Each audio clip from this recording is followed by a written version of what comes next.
Om Namah Shivaya. Hi friends, how are you?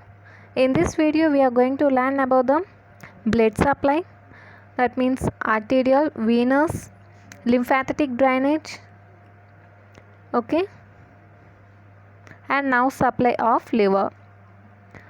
Okay, now blood supply. The liver is a highly vascular organ. It receives blood from two sources. Liver is a highly vascular organ. It receives blood from two sources. The arterial blood oxygenator is supplied by the hepatic artery, and venous blood rich in nutrients is supplied by the portal vein. Okay, the arterial blood oxygenated blood is supplied by the hepatic artery, and venous blood that is rich in nutrients because it comes from the stomach. Okay, it rich in nutrients is supplied by the portal vein. In a normal adult, in the recumbent position, nearly one-third of the cardiac output passes through the liver. In a normal adult, in the recumbent position,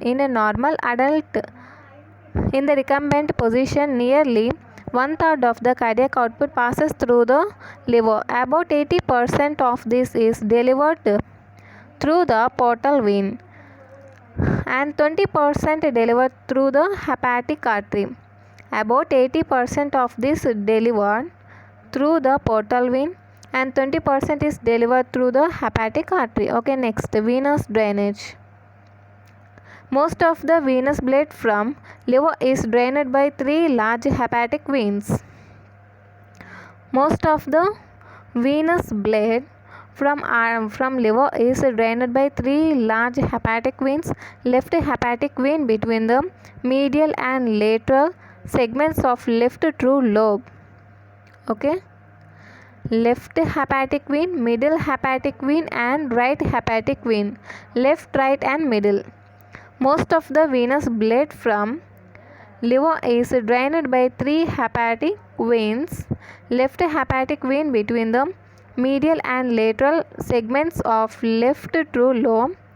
Middle hepatic vein between the true right and left lobes. That means it is physiological lobes. Okay guys, that means functional lobes. Next, right hepatic vein.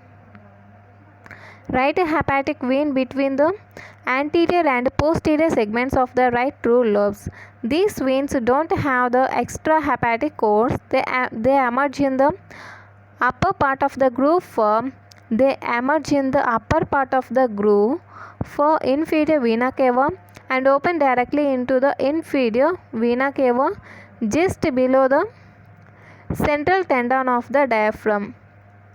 The veins does not have extra hepatic course. They emerge in the upper part of the groove for inferior vena cava and open directly into the inferior vena cava just below the central tendon of the diaphragm. The three veins may enter the inferior vena cava independently, but the left and middle veins usually join, so that only two major veins join the inferior vena cava.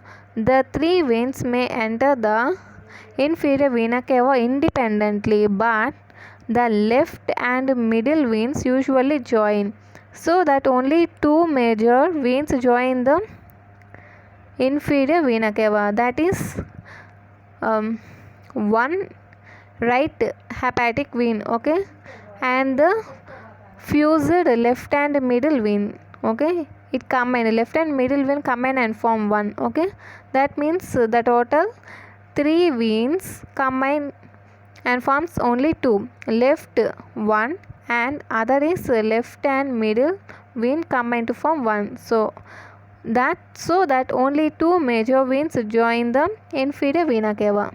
Next, coming to the note, the middle hepatic vein lies in the sagittal plane that divides the liver into true right and left lobes. The middle hepatic vein lies in the sagittal plane. Middle hepatic vein lies in the sagittal plane that divides the liver into true right and left lobes. Which hepatic vein divides liver into physiological or functional lobes? This is middle hepatic vein. Okay, therefore it is a useful landmark in radiological and ultrasonographic investigations. Therefore it is a useful remark or landmark. It is a useful landmark in radiological and ultrasonography investigations. Next, in addition to three large hepatic veins, several small accessory veins, including a separate vein from the caudate lobe, emerge in the lower part of the groove for inferior vena cava and open into the inferior vena cava. Okay, in addition to three large hepatic veins, several small accessory veins. Okay, in addition to three large hepatic veins, several small accessory veins, including a separate vein from the caudate lobe, emerge in the lower part of the groove for inferior vena cava. Emerge in the lower part of the groove for inferior vena cava and open into the inferior vena cava. The hepatic veins are intersegmental wide supra. Okay, I show you guys that veins. See this diagram. This diagram is segmentation of liver. Okay, in this diagram we seen the veins. We seen the three veins. Okay, left hepatic vein. Okay, left hepatic vein, middle hepatic vein, right hepatic vein. Okay, left, middle and right hepatic vein. And this left hepatic vein present in between the lateral and medial segments of left lobe. Okay, this left hepatic vein is present in between the lateral and medial segments of left lobe, and the next middle hepatic vein is present between the left and right lobes. Okay, left and right lobes, and right hepatic vein is present in between the anterior and posterior lobes. Okay, anterior and posterior lobes of right lobe. Okay guys, these are the three veins. And from here, coming to the middle hepatic vein, this is the middle hepatic vein. This middle hepatic vein divides the liver into the physiological lobes or true lobes. We call these true lobes as functional lobes. This middle hepatic vein divides the liver as physiological, functional or true lobes. Okay guys, so this middle hepatic vein is a landmark for radiological and ultrasonography. Okay guys, remember this. Which hepatic vein? Middle hepatic vein. Okay, next, coming to another point, this middle and left hepatic vein join. Okay, first join together. Before that I say you all these hepatic veins, left, middle and right hepatic veins, drain into the inferior vena cava. Okay, these three hepatic veins drain into the inferior vena cava. Before drain into the inferior vena cava, this middle and left hepatic veins join together and enter into the inferior vena cava. That means these whole things, these two become one and this is one. That means only two large veins entering the inferior vena cava. Okay, because these middle and left hepatic veins become one vein and right hepatic vein is one. Okay, only two large veins entering into the inferior vena cava. Next, coming to the lymphatic drainage.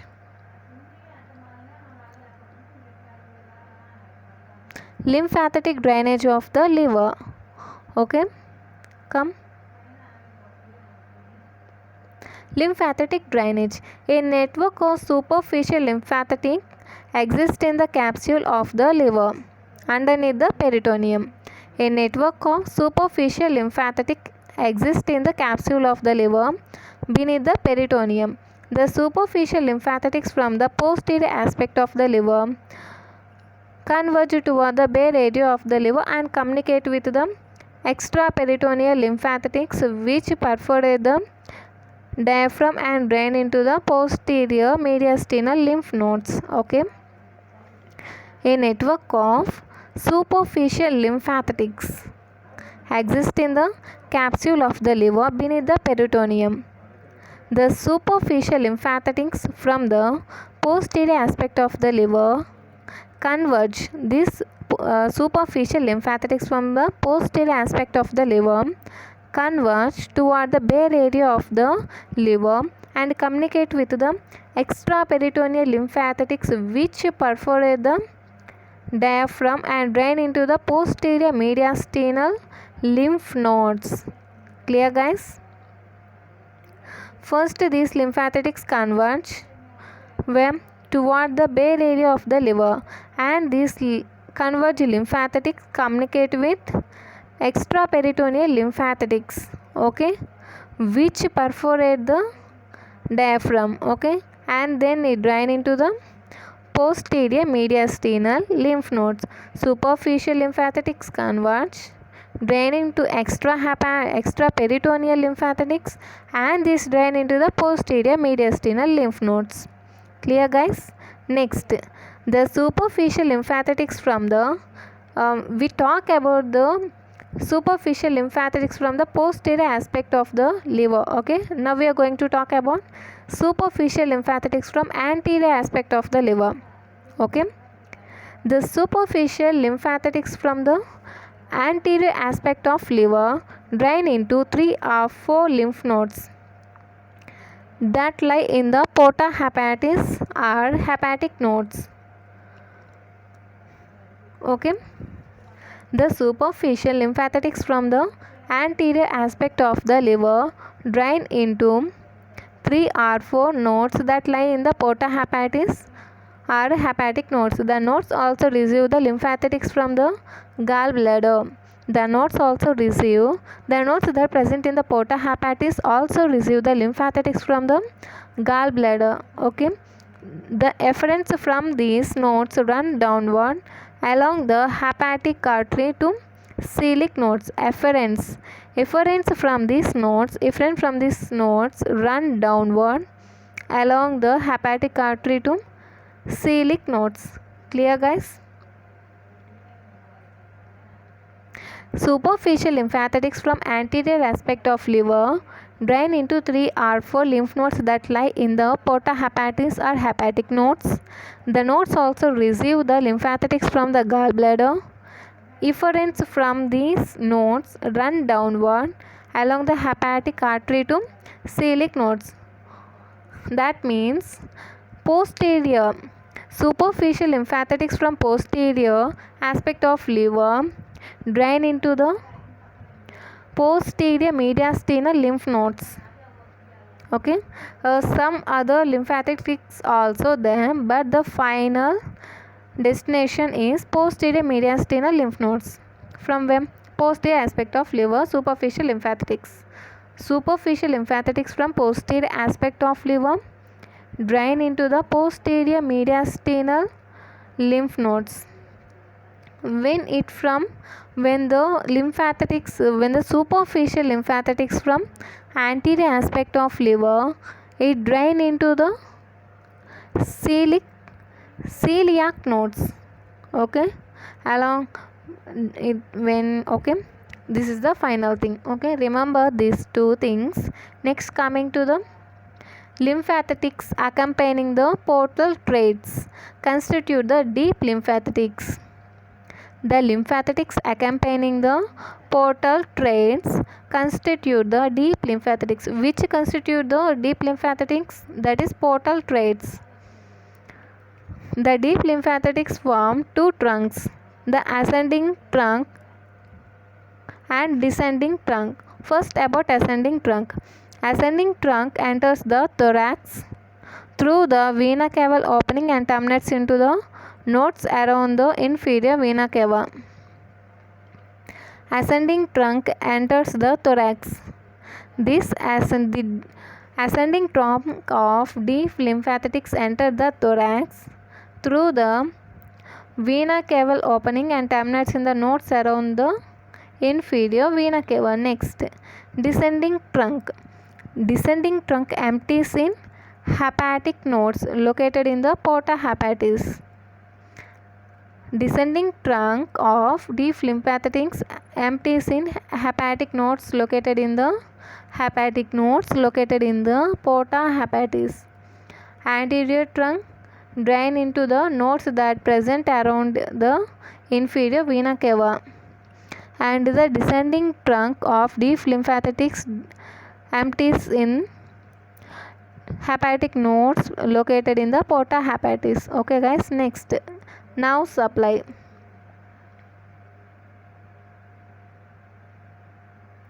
The liver is supplied by both sympathetic and parasympathetic fibers. The liver is supplied by both sympathetic and parasympathetic fibers. The sympathetic fibers are derived from celiac fluxes. The sympathetic fibers are derived from celiac fluxes.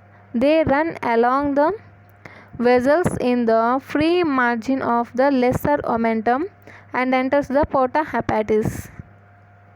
They run along the vessels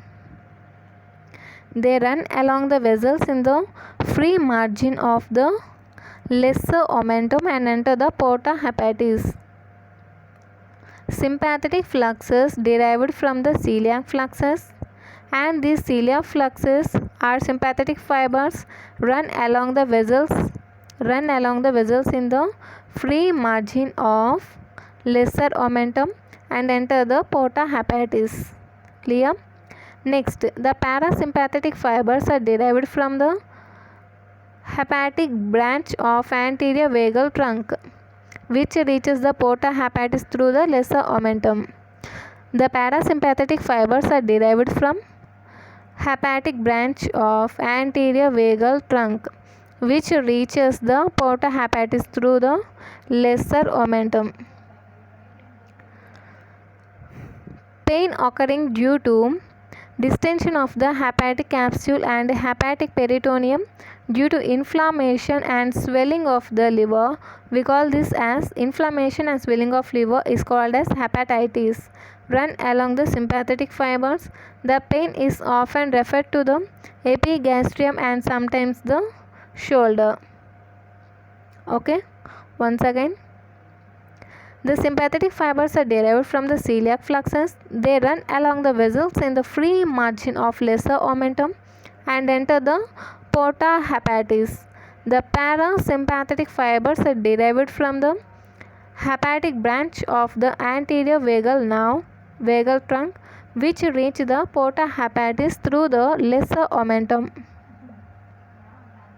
and then reaches the porta hepatis through lesser omentum. Next, pain occurring due to distension of hepatic capsule and hepatic peritoneum due to inflammation and swelling of liver. We call it as hepatitis, and this pain run along the sympathetic fibers. The pain is often referred to the epigastrium and sometimes to the shoulder. Clear guys? In next video we are going to learn about what are the factors that keeping the liver in position.